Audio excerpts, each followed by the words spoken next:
So I spent a little time on the phone with a remodeler down south recently. That south was very south sounding, wasn't it? Not bad for a Michigan guy. He had gone to a home show the week prior, had collected 24 new prospect leads, and as he was working through them, he was struggling to qualify them. He was struggling to elegantly lead the conversation, and we did a little coaching around that initial phone call with a new remodeling prospect. And some of the tips that I shared with him, he found very helpful. He's already started to implement. So I thought I'd capture 10 of the tips that I gave him to share with you in hopes that it's helpful as you conduct your initial phone call with a new remodeling prospect. So number one, first things first, pull out your project discovery sheet. Do not pull out a blank sheet of paper. Pull out your project discovery sheet. Have a process. Have the questions that you want to ask out in front of you. Not so that you sound scripted at all, but so that you have a process that you can follow so you can be consistent. So that's tip number one.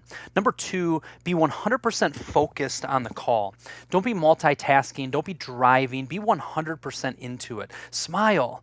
Right? You can see a smile through the phone. Be friendly and be upbeat. This is your initial first impression. You're trying to build know, like, and trust. You're trying to differentiate yourself. And it's just so key not to be doing something else while you're conducting this. I would argue that this is one of the most vital and important parts of the whole remodeling process as you introduce your company and yourself to this new prospect. Number three, set the expectation of how long the call will last. Most likely, these homeowners are thinking this call is going to last 3 minutes. They're going to tell you what they're looking to have done. You're going to say, yep, that's something we do, and you're going to book an appointment. Start that call pretty early on by saying, do you have 10 or 15 minutes to talk about you and your project? And let them answer that. If they're in a rush, if they're in a hurry, if they're doing something else, schedule a time where there's a little bit more time to devote to the call. If your initial phone call is lasting 3 or 4 minutes, you're not asking enough questions. So we want to set that expectation of the length of the call and make sure that we're getting into a lot of the project details, starting to explain our process, etc. All right, number four, ask a lot of questions about their project. Enough so that as you continue to ask questions about, let's say, a kitchen remodel, what year was the home built? Are you looking to move the plumbing and really redesign the space? Or are you looking to kind of leave things where they're at and just update it? Do you have soffits? Do your cabinets currently go up to the ceiling? Do they not? Maybe get a feel for a little bit of good, better, best, what type of finishing they're looking to do. And as you ask all of these questions, start to get a clear picture in your head of what this project looks like. Most likely, as you start to think about this project, some other projects that you've completed in the past is going to start to come to your mind. Similar, comparable in size and scope. And with that, also what's going to start to come into your mind is a little bit of a range of what this project investment may need to be. All right, number five, later in the phone call, if and when you have that clear picture of the project in your mind, ask them, how much are you looking to invest in this project? And then zip it. Let them answer. Most likely, they're going to say, I don't know, or that's why I was calling you. And because you have that clear picture in your head, especially if it's a bathroom or a kitchen or a basement, it's easier to do this. If it's an addition, it's a little more challenging. But if you have that clear picture in your head, you can reply with, based on my experience with projects that are very similar to yours, I'm thinking of a couple projects we did last year. There's a lot of different factors, a lot of different selections to make, but you're looking at an investment between X and Y. They give a decent range. How does that sound to you? And again, be quiet. Let them answer. Either their jaw's going to hit the ground and they're going to be shocked because they just watched HGTV and they thought it was going to be $5,000 and take a week, or they're going to say, that's kind of what we were expecting. So have that moment of truth. Later in the conversation, make sure we've built some know, like, and trust. We've got a good description of the project, but don't be afraid to try that, test that, work that into your initial phone call. You'll be surprised once you have the courage to do it, how you'll go, wow, I'm going to do that more often, because it really puts it out there. It helps you protect your time. It helps qualify them. Your time is precious, limited. This is one of the ways that you can protect it. Number six, if you're still feeling like this is a good project for you, start to lay out your process for them. Let them know you'd love to come out, meet them, see the space that needs to be remodeled, and then explain these 5 words or lay out these 5 words. This is how we work.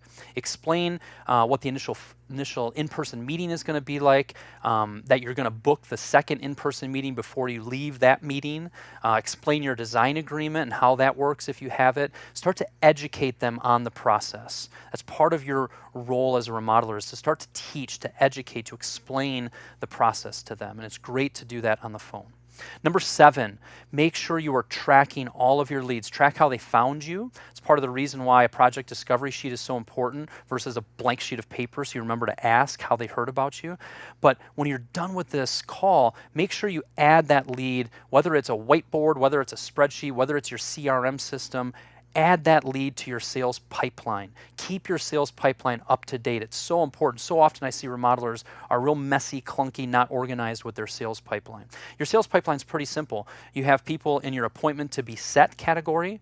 You have the appointment set working on proposal. You have done proposal for, haven't signed. You have jobs in progress, meaning you've signed them, but you're working on completing them. And then you have completed jobs. And some of you, if you have a design agreement or a project services agreement, you'll have that step kind of in between there.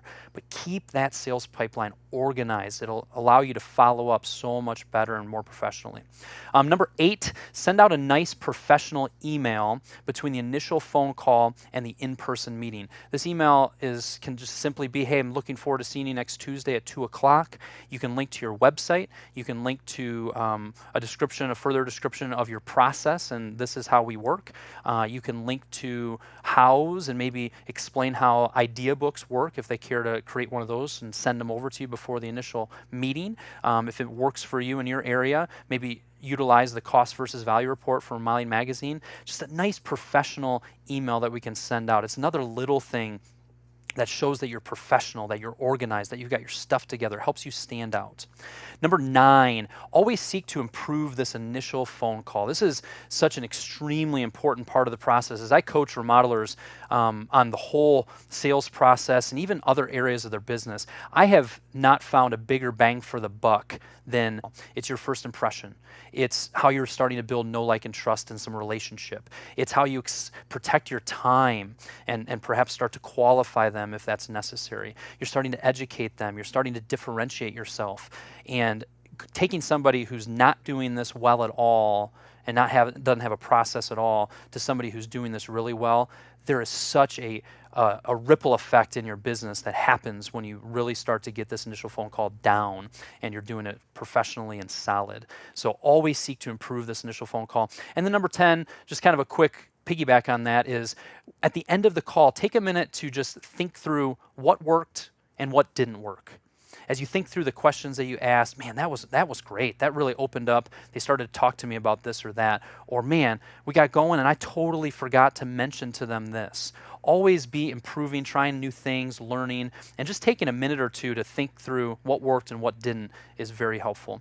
So hopefully these are tips that are helpful as you go and seek to do a better job on the initial phone call you have with a new prospect. If you have any kind of questions or follow-up on any of these, do not be afraid or do not hesitate to reach out to me. I'm happy to help. Have a great one.